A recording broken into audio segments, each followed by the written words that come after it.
Go. Hello po! Good morning sa inyong lahat. Ayan, gusto ko nga po pala magpasalamat sa lahat ng mga nakapanood ng aking Wawadam Adventure. Sana po nag-enjoy kayo ha. Talaga namang sobra din ako nag-enjoy nung sinishoot ko po yan doon po sa Rodriguez Rizal.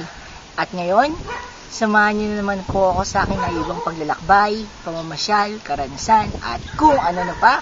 Ako po si Hernan Dingding, ang lakwatsero nyo kaibigan dito lamang sa YouTube. And nandito po ako ngayon sa Bataan, dito po sa Dinalupian, Bataan sa Barangay Maligaya. At dito po sa akin kinatatayuan, kitang-kita ko ang isang napakaganda at ang cute-cute niya pong bundok. Bundok po na makikita po dito sa Dinalupian, Bataan. Para maniwala kayo, pues sundan niyo ako ha.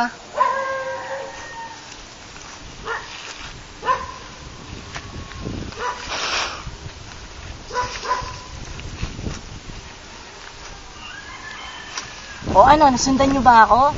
Siyempre, hindi po ako yung bundok. Ito ha, ituturo ko na sa inyo ang bundok na makikita po dito.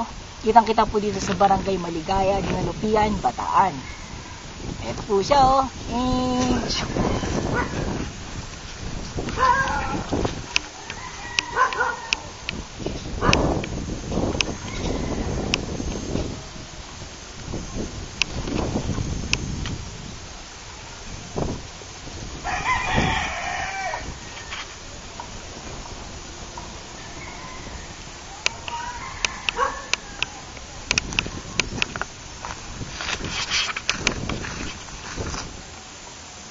Oh, di ba ang cute?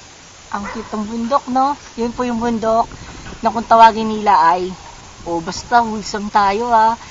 Tinanong ko lang naman kung anong tawag sa bundok na yun. Yun talaga yung sinabi nila eh. Yan po ang tinatawag nilang bundok ng suso ng dalaga. Pero yung yun, yung ba talaga? Sabi ko nga, totoo ba yun? Parang hindi naman totoo ha. Pero yun nga daw po, at totohanan yun nga daw po, ang tawag po sa bundok yun ay ang bundok ng suso ng dalaga. O di ba?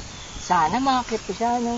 Kaya lang, bisita lang po ako dito. Pero kahit bisita lang ako, at least na-share ko sa inyo ang isang napakagandang bundok na matatagpuan dito sa Barangay Maligaya, Dinalupian, Bataan. Yan po yung bundok ng susunod dalaga.